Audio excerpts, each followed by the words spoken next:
भारतीय प्रवासी जो विदेशों की यात्रा करना चाहते हैं और बड़ी ही बेचैनी से अंतर्राष्ट्रीय उड़ानों के शुरू किए जाने का इंतजार कर रहे हैं, उनको राहत देते हुए मुंबई एयरपोर्ट के एक अधिकारी ने बताया कि मुंबई एयरपोर्ट ने रैपिड पीसीआर टेस्ट की सुविधा शुरू कर दी है, जो केवल 13 मिनट में परिणाम देता है। एक रिपोर्ट के मुताबिक कहा गया है कि हैदराबाद एयरपोर्ट ने भी ICMR और NABL द्वारा प्रमाणित एक कोविड-19 टेस्ट लैब के साथ पार्टनरशिप की है। यूनाइटेड अरब एमिरेट्स के साथ फ्लाइट ऑपरेशन शुरू करने से पहले इंडियन एयरपोर्ट अपने कैंपस में कोविड-19 इन्फेक्शन को फैलने से रोकने के लिए तैयारियों में जुटे हैं। मुंबई एयरपोर्ट के अधिकारी के हवाले से बताया गया कि यात्रियों को जल्दी से जल्दी कोविड-19 टेस्ट की रिपोर्ट प्राप्त करने में मदद करने के लिए हमारे पास एयरपोर्ट कैंपस में ही लेबोरेटरी भी है। अधिकारियों ने कहा कि हमारे पास पहले से ही डिपार्चर और अराइवल पर फैसिलिटीज़ हैं और रिक्वायरमेंट्स को पूरा करने के लिए सफिशिएंट काउंटर हैं। वहीं हैदराबाद एयरपोर्ट ने भी भारतीय चिकित्सा अनुसंधान परिषद और national accreditation board for testing and calibration laboratories द्वारा प्रमाणित कोविड-19 टेस्ट लेबोरेटरीज मैप माई जीनोम के साथ साझेदारी की है। ये फैसिलिटी हैदराबाद एयरपोर्ट पर 7 दिन 24 घंटे ऑपरेट की जाएगी। गौरतलब है कि UAE की अथॉरिटी ने कहा है कि हम भारत के साथ हवाई यात्राएं शुरू करने के लिए तैयार हैं, पर इंडियन एयरपोर्ट्स पर कोविड-19 टेस्ट की फैसिलिटी अभी अवेलेबल नहीं है, इसलिए इंडियन एयरपोर्ट्स फ्लाइट ऑपरेशन के लिए अभी तैयार नहीं हैं। लेकिन अब जबकि सभी बड़े इंडियन एयरपोर्ट्स अपने कैंपस में कोविड-19 टेस्ट की फैसिलिटी देने लगे हैं, तो उम्मीद जताई जा रही है कि जल्दी ही भारत और UAE के बीच फ्लाइट ऑपरेशन भी शुरू हो जाएगा।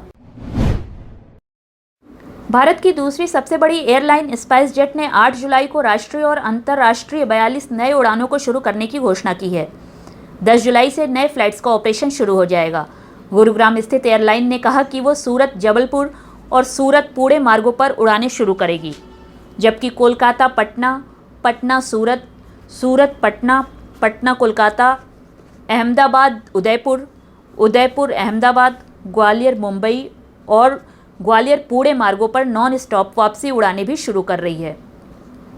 इनके अलावा एयरलाइन दिल्ली लेह, जयपुर अहमदाबाद, दिल्ली श्रीनगर, कोलकाता चेन्नई, अहमदाबाद पुणे, पटना बेंगलुरु के बीच एक्स्ट्रा फ्रीक्वेंसी भी लगाएगी।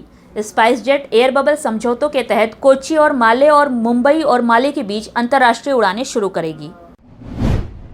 जर्मनी और कनाडा के बाद मालदीव वो तीसरा देश है जिसने अपने यहाँ आने वाले यात्रियों को यात्रा प्रतिबंधों में छूट देने की घोषणा कर दी है। कनाडा की स्वास्थ्य एजेंसी ने 3 जुलाई को घोषणा किया कि वो केवल देश के नागरिकों और स्थायी निवासियों के लिए यात्रा प्रतिबंधों में छूट देंगे, जिसका उद्देश्य अंतर्राष्ट्रीय छात्रों, स्थायी निवासियों के रिश्तेदारों और अस्थायी श्रमिकों को वैध वर्क परमिट की सुविधा प्रदान करना है।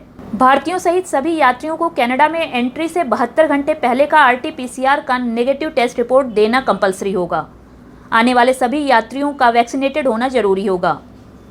कनाडा गवर्नमेंट ने मॉडर्ना, फाइजर, एस्ट्राजेनेका यानी कोविशील्ड और जॉनसन एंड जॉनसन को मंजूरी दी है। यहाँ आपको ये भी बता दें कि भारत से कनाडा के लिए डायरेक्ट फ्लाइट 21 जुलाई तक निलंबित है, इसलिए आप कनेक्टिंग फ्लाइट से कनाडा पहुँच सकते हैं। अब जर्मनी की बात करें तो भारत में जर्मन राजदूत वॉल्टर जे लिंडनर ने घोषणा की है कि भारत सहित 5 देशों से जो कि डेल्टा वायरस से प्रभावित थे, यात्रा प्रतिबंधों को हटा दिया गया है। भारतीय यात्री जो पूरी तरह से वैक्सीनेटेड हो चुके हैं, उनके आगमन या जर्मनी लौटने पर किसी तरह से क्वारंटीन नहीं किया जाएगा। जर्मनी ने नेपाल, रूस, यूनाइटेड किंगडम और पुर्तगाल के यात्रियों पर से भी प्रतिबंध हटा लिए हैं। तो वहीं मालदीव अपनी उड़ान सेवाएं 15 जुलाई से फिर से शुरू कर रहा है।